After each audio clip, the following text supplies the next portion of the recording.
Kwaba, welcome to this week's edition of Africa in Focus with myself, Kwame, Ghanaian writer, broadcaster, journalist, historian, podcast entrepreneur. And this week's podcast is a special, the life and legacy of the greatest musician of all time, Prince. So as a theme for this week's show, the life and legacy of the greatest musician of all time, Prince. So before we get into the show, just to make you aware that if you like what you hear, please share it with your friends, your family, social media networks. Subscribe to Ghana Africa in Focus on YouTube. Hit the notification bell. Meaning that every time we upload a new podcast on YouTube, YouTube will notify you. Again, look out for Ghana Africa in Focus on Spotify. Hit the follow button, meaning that every time we download a new podcast on Spotify, Spotify will notify you. All right, and if you want to help us with the show, you can make a little donation, and that will help us continue to bring fantastic content coming from the African world and from Ghana as well. So if you want to donate as little as $3 a month, either as a single payment or as a monthly subscription, you can do that. And I'll leave you the link to where you can donate in the fullness of the show. All right, so today, is exactly 10 years. It's gone fast, hasn't it? 10 years since the greatest musician ever, Prince, sadly passed away. Yeah? So, today, in this show, we're going to break down culture, power, and the global impact of a Black genius. Today, we're talking about a man who was not just an artist, he was a phenomenon, he was a force of nature, and a one-man creative ecosystem. His name, Prince Rogers Nelson, the greatest musician of all time. And that's not hype, that's not nostalgia, but by mastery, innovation of music, rebellion of the industry, and ownership. All right, so let's go. So we start with the part where we describe Prince as basically a one-man orchestra. So this shows you the man's genius, yeah? So, before we talk about albums, fame, or industry politics, we need to start with the foundation, and that is Prince's musicianship. So Prince wasn't just talented, he was extraordinarily talented, yeah? He was a multi-instrumentalist, savant. He played over 20 instruments, yeah? Not just at any level, but at a very highly professional level. So he played guitar, bass, drums, piano, synthesizer, percussion, horns, you name it. He could walk into a studio, and it is said that Prince would even record an album in the entire session, yeah? And most times he actually did. So most of the albums that became his staple that we'll talk about later on, Prince actually recorded those albums either alone or in less than a week. That's how prolific Prince was. And let's be clear, Prince was not just good for a pop star, he was elite level, yeah? So you got pop stars and then you got elite level. Prince was elite level, yeah? So on guitar, Prince could easily stand next to Hendrix. It is even noted that Prince is as good as Hendrix, but we all know essentially that Hendrix is probably the best guitarist that ever lived. Prince is probably a close second. Yeah? On keyboards, he could go toe-to-toe with jazz musicians. And on drums, he could lock into a groove tighter than most session players. And then there's his voice. Voice of Prince. So Prince had a very, very, broad range for artists. So he has falsetto, baritone, screams, whispers, a full vocal range inside this one man. And the real magic, Prince wasn't just about playing instruments. He was also producing worlds. So he engineered He arranged his music. He mixed it, produced it, everything. Prince built the famous Minneapolis sound from scratch. Funk, fusing funk, rock, synthesizer, gospel, and punk energy. So Prince didn't follow genres, he actually invented them, or he put them into a new formula, which made Prince's sound very, very unique. Yeah. So Prince blended different styles of music, yeah, into his own, you could say, pernicious formula. So we move on to the early years as this great prodigy emerged to be a global star. And so let's go back a bit to the beginning. So a young prince, at just 19 years of age rather, he signs a deal with Warner Brothers, but with one condition, that he must produce his own music.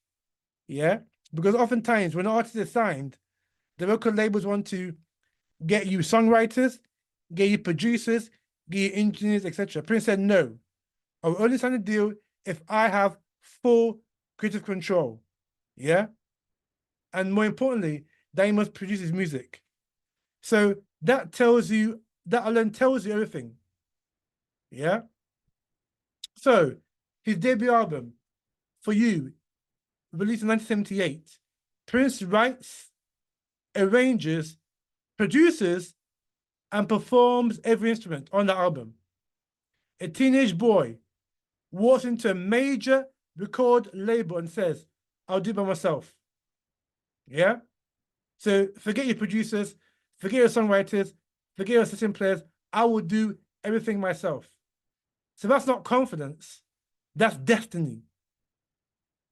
So in 1979, Prince released another album. So Prince basically released an album every year from 1978 to virtually when he died, yeah, in 2016. He put an album every year. That's the nature of the man, and that's the prolific genius that Prince exhibited. So in 1979, he released his second album called Prince. And then that had the big hit, I Want to Be Your Lover. So that's when America, in particular, starts paying attention. He was not yet a big star in Europe, but, in America, he began to make waves with the smash hit single, I Want to Be Your Lover. In 1980, Prince's released Dirty Mind. Now, this is where you could say Prince's revolution begins, yeah? So this album, Dirty Mind, is essentially a raw punk funk masterpiece featuring sexuality, rebellion, and minimalism. Prince becomes a cultural disruptor. So this album by Prince, 1980 Dirty Mind, has critical acclaim. Not any big hit singles, but it gets widely critical acclaim from the music industry and music press. 1981, Prince releases Controversy, which is a fusion of politics, race, and identity. So Prince starts talking about questions America was not ready for. So he wasn't just about making hits, he was building a mythology. And so we move now into a period where Prince becomes a big star first in America and then goes on to become a global icon. So Prince's mainstream breakthrough, yeah, was for the 1999 album that was released in 1992.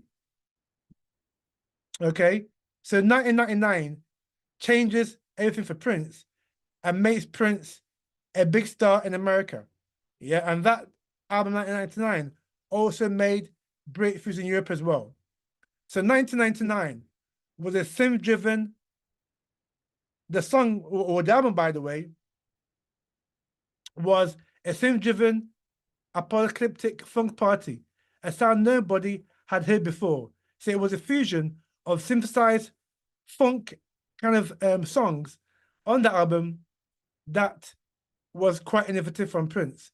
So the hit singles from 1999 album were 1999, the title track, Little Red Corvette, and Delirious.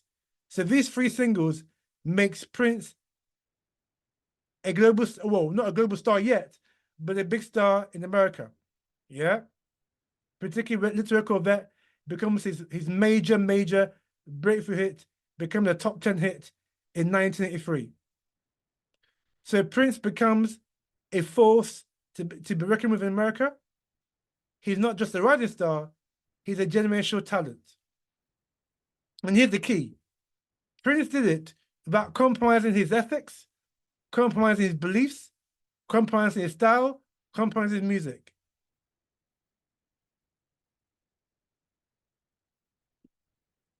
So we move on to the Purple Rain era. This is the era where Prince becomes a megastar. Prince releases Purple Rain, the album, and the movie, and the two intertwined make Prince a global superstar.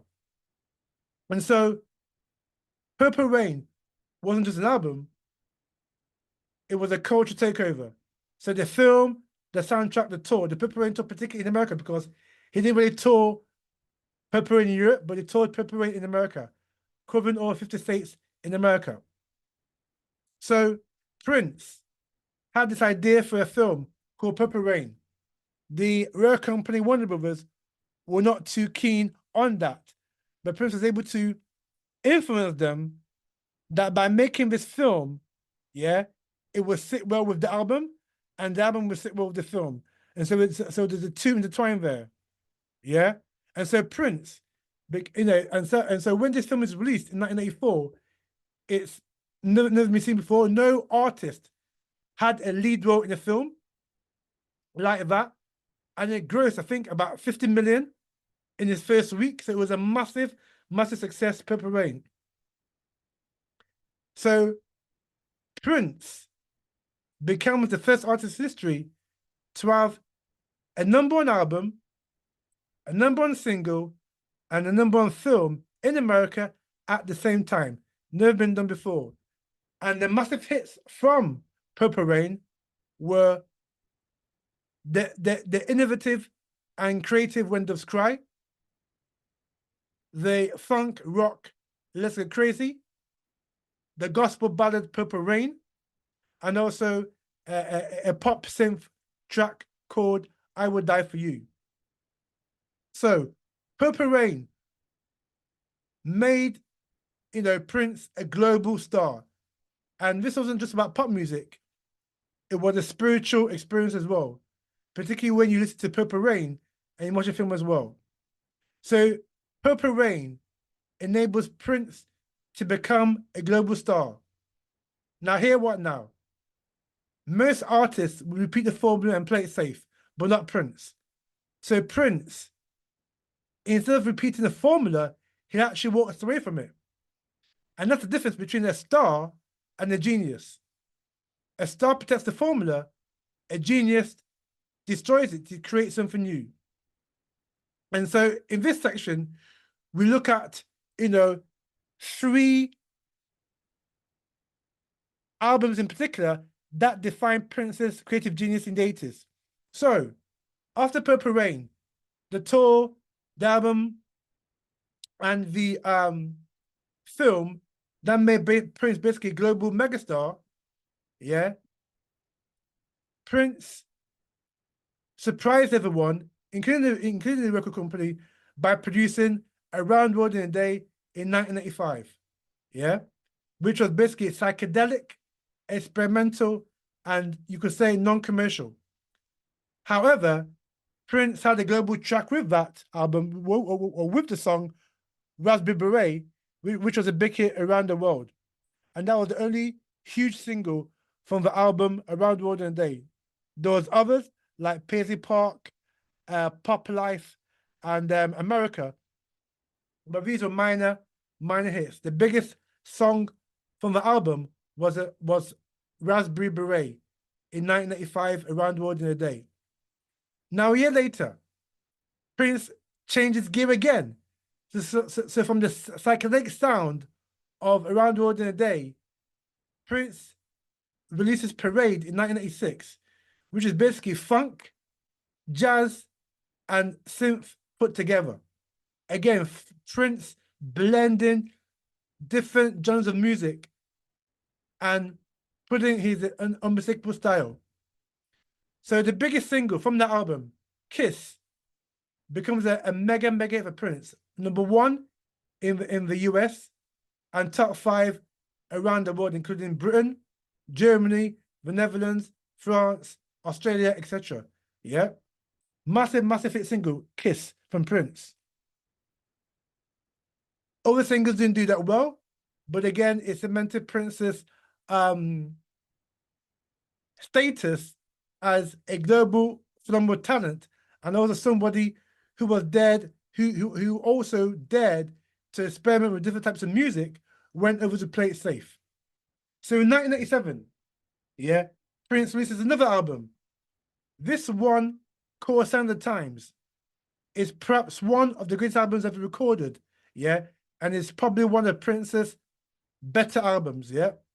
And this album is a double album of pure, sheer brilliance. So on the album, you got social commentary, like, for example, Sign of the Times, which was about AIDS, yeah, because at that time, AIDS was a massive thing in the late 80s. Sign of the Times was what Prince did, singing about AIDS and taking, illicit drugs. There was also rocking there with things like You Got the Look. There was funk with Hot Thing. There was gospel. And there was also ballads, like the ballad of Dorothy Parker. And there was a lot of very, interesting electronic experimentation within the album, Sign of the Times. So Prince wasn't just ahead of the industry, he was ahead of the game itself. Yeah. So after Sign of the Times, he also released Love Sexy in 1988. Now in 1989, he released the Batman soundtrack, because Prince was awarded the rights to do the soundtrack for the Batman film. Yeah. So this film was obviously a blockbuster, but also the soundtrack also becomes a standalone Prince album. The title track, Bat Dance, was #1 in America and top 10 around the world, showing that Prince can dominate pop culture on command, even when the assignment is commercial. Yeah, so this was very commercial. This was not really essentially a Prince album, so to speak, like Purple Rain or like Around the World in a Day or like Sign of the Times. This was a commercial-driven album for the Batman soundtrack or for the Batman movie. Yeah, showing that Prince was very adaptable at changing styles that suited different, different agendas, so to speak.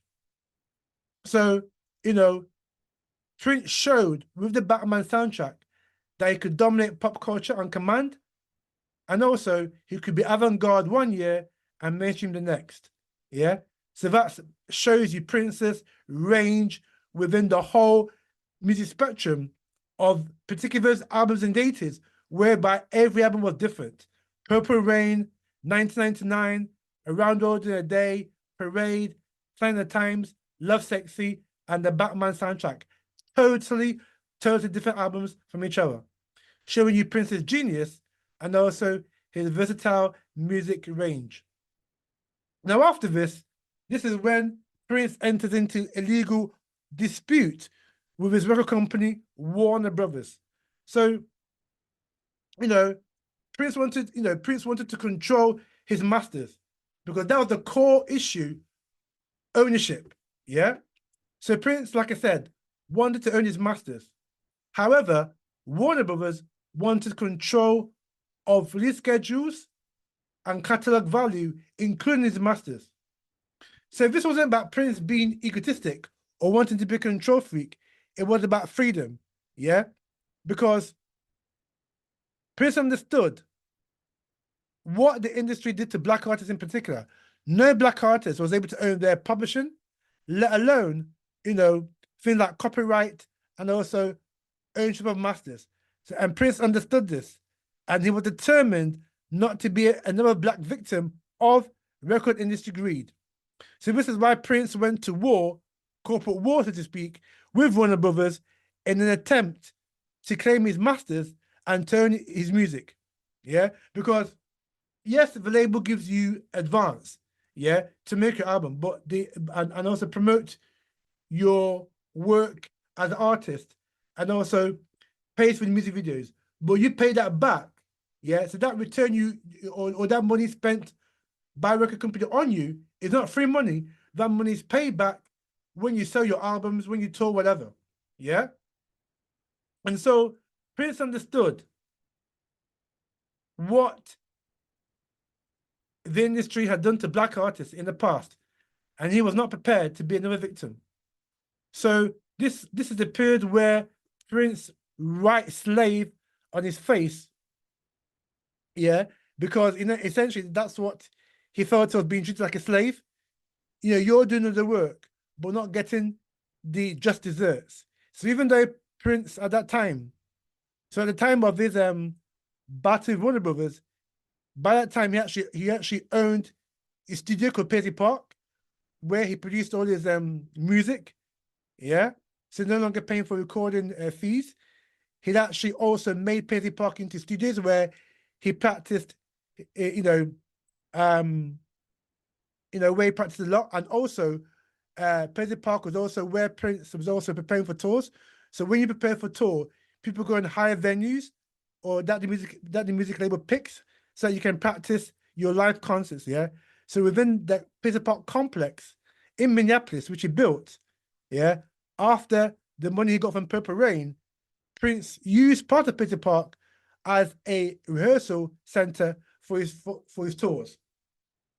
But Prince wanted to own, yeah, his music, because owning your masters means that you have full control as to how your music is used in future, like on films, in advertising, etc., and also the revenue that comes from that.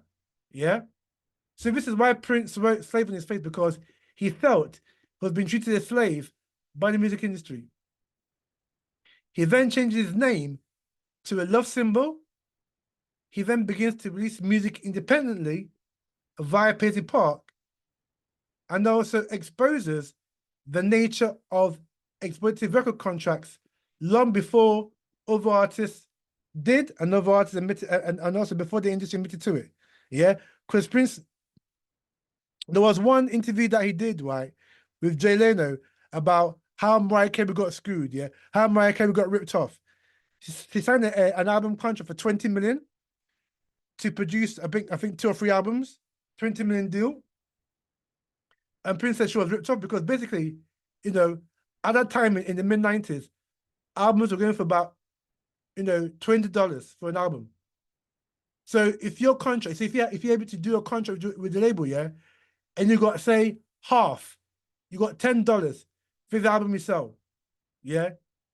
If you just sell 2 albums, so 2 million albums globally, and that's nothing. 2 million albums worldwide is not really a lot. But 2 million times by $10 an album, how much is that? 20 million. Yeah. If you sell 3 million worldwide, times by 10, how much is that? 30 million. So Prince explaining that showed how Mariah Carey got screwed, got ripped off. Yeah. And Prince was able to articulate this to a wider audience about how record companies rip artists off. So at the time when Prince was fighting for his masters, this is around about the same time also George Michael was also engaged in the struggle with Sony Music. Yeah. People laughed at Prince. But today, every artist is fighting for their masters. You look at Kanye West fighting for control of his masters. You look at even Taylor Swift. I think just recently, Taylor Swift won a court order that she can earn her own masters, not the record label. So that shows that Prince was right, and Prince was way ahead, business-wise, of artists. Yeah, he probably was as businessman as Michael Jackson, because don't forget, Michael Jackson, by the time, Prince had released Purple Rain, or rather Parade, Michael Jackson had bought a big stake in the Beatles and of his back catalogue, yeah? Understanding the need or the importance of publishing, yeah? So Prince and Michael Jackson were you could say pioneers, latter day pioneers, because let's not forget before that, you had Berry Gordy, Motown, yeah, the most successful African American record label ever, yeah. Berry Gordy produced Motown, the Supremes, Smokey Robinson, the Jackson 5, Lionel Richie, Commodores, Stevie Wonder, the Supremes, the Temptations, Four Tops, etc. Yeah, that's going way back in the 60s. Yeah, and even Sam Cooke, yeah, who was a prolific writer and singer of his day, he also understood you need to own your work. Yeah. So this is what Prince this legacy, particularly as a black artist, is what Prince and Michael Jackson continued with. And just to detour a bit, this week is seeing the long awaited biopic of Michael Jackson, yeah, starring his nephew Jafar Jackson. I believe is a Jermaine Jackson's son. So Jermaine is the elder brother of Michael Jackson, and Jafar Jackson stars as Michael Jackson. Apparently, it's meant to be a good film. However, my caveat is that if it does not mention Michael Jackson buying Beatles Elvis back catalog and also other back catalogs like Beyonce, Justin Timberlake, Little Richard, etc. And does it also tell you how he owned 50% of Sony Music and why that became an anathema for the record industry and how it became a threat to the record industry because of the power and influence that it had. But owning half of Sony, then that's not a just film or just biopic, because that essence of Michael Jackson buying the Beatles Elvis back catalog, as well as Beyonce, Little Richard, Justin Timberlake, etc., as well as owning 50% of Sony Music, massive record label, that is the center of the whole Michael Jackson legacy, and why, in my view, Michael Jackson was killed. Yeah, he was killed, like I said before, because of the control of his of his publishing rights and of that back catalog of Beatles and others that he owned. That's how Michael Jackson was killed. And you know what? Just like Prince, we'll come to Prince in a minute, but just like Prince, the record labels now own, yeah, Michael Jackson's entire back catalog, yeah, and what he owned, i.e. the Beatles, etc. Yeah. So if that film, that biopic, that is coming out on the 22nd or 23rd of April, if that doesn't tell you about that, then it's a fake, it's a false biopic, and I wouldn't see it. I wouldn't waste my money seeing it. But like I said, that biopic is coming out, and if that is not included, then it is telling half the story of Michael Jackson. Because Michael Jackson was not just about Beat It, Billie Jean Thriller. He was also about a savvy black man who was a savvy business operator, shrewd and sharp, yeah? So, brings us back to Prince. Prince fighting for their masters, yeah? So, because of this war with Warner Brothers, yeah, Prince, leaves Warner Brothers and becomes a pioneer of the digital era. So, when we talk about streaming, yeah, downloading, yeah, this has just happened last 10 years? No, sorry, last 5 years. Things like iTunes, Spotify, etc. Prince did that in the late 90s, yeah? So, after leaving Warner Brothers, Prince becomes a pioneer of the digital era. So, Prince releases music online before streaming existed, yeah? And as I mentioned, he builds Paisley Park into a black-owned creative empire, whereby he gets black talent to play there and starts to develop black talent. He also tours relentlessly, yeah, to obviously make more money for himself here. So touring makes artists money, as well as the singles and the albums and what have you.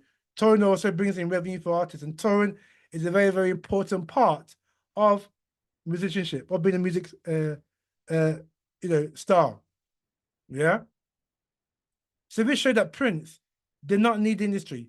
However, the industry needed him, particularly because of that back catalogue and ownership of his masters that he wanted. And so we're into now the final years and legacy of Prince. So Prince passing, and for me, in 2016, shook the world. But for me, I think it was killed. So like Michael Jackson, Prince owned something that the music industry wanted and wanted badly. So Michael Jackson owned the Beatles' back catalogue, Elvis' back catalogue, and many, many artists' back catalogue, and owned half of Sony Music. Prince won his battle with Warner Bros. In 2014 for ownership of his masters and total control of what that brings. So that was a huge loss to the industry because Prince had a massive, like I said, he released over 35 albums in his career. And it said he had a vault underground in Paisley Park of more than 1,000 songs. In actual fact, Prince had enough songs he could make an album a year for the next 100 years. That's how staggering Prince was. So for me, Prince was murdered because of what he had and the value of what he had and the value of what he would have in future years. Yeah. So these elites in industry, they're not fools. Yeah. They know about value. They know about ownership. Yeah. And it hurt them when Prince won his legal battle with Warner Brothers for ownership. And with everything in life, particularly when it comes to black and white people, white people do not want us to own anything. Yeah. Look at even black businesses in America and Britain. Yeah, because of we can't get loans from the banks and whatever you right. Black people struggle in America and Britain to really own businesses and create their own wealth. But in America, to degree, they've done that because of affirmative action. But in Britain, not so. So ownership is very, very important because it creates intergenerational wealth and also creates, community cohesion. And so by Prince, owning something that industry wanted and valued, he became a threat and was powerful. That's why he was murdered. I didn't buy this nonsense that he took drugs. It's ironic. Every time a major star dies, Michael Jackson, Whitney Houston, Prince, it's always drugs, drugs, drugs, drugs. That's their way of covering the lie that they killed the artist. So we all know Michael Jackson was killed. Cameron Moore was a fall guy. We all know Whitney was killed because Whitney wanted to own her music like Prince, and also she was doing the audit of all the money that she lost, yeah, because of that contract that was one-sided. How can Whitney Houston sell 200 million albums and be broke? Think about it now. Whitney Houston, right, at the time, was the biggest selling female ever before, I think it's, who is it? I think it's Taylor Swift now is the biggest of all time, but I think, it was Whitney before, yeah? But Whitney sold more than 200 million albums, but yet died broke. And that's why Whitney was wanting to do an audit of all the money that she thought she was owned, and that couldn't get out, so they had to kill her. Yeah? It may sound conspiracy, but, it's nothing new. Look at Sam Cooke, the way he was killed. Very, very superior circumstances. So for me, Prince was killed. Yeah. However, despite his death in 2016, his legacy did not fade. It actually expanded. So let's check out Prince's musical legacy. So, like I said, the vault, hundreds of only songs in the vault. Yeah. A catalog spanning in every genre of popular music. Yeah. Prince had influence across R&B, pop, rock, funk, hip-hop, electronic music, jazz. Prince was influential in all sorts of music. Again, Prince's cultural legacy. Prince challenged gender norms, challenged racial barriers, and industry power structures. He embodied Black creative sovereignty and freedom. Again, Prince's business legacy, was about ownership of his music, particularly as a Black artist, control and independence, free from industry exploitation. So Prince did not just make music, he made freedom. And let me tell you why there will be another Prince. There will never be another Prince, right? Because the industry today, no label today would give any artist that level of freedom that Prince had. Producer, writer, songwriter, arranger, engineer, not today. Yeah? And no artist today can master 20% instruments that Prince did. No way. Excuse me. A lot of the artists you see today can't even play piano. They got session musicians that play their songs for them. Yeah? Prince could do everything by himself.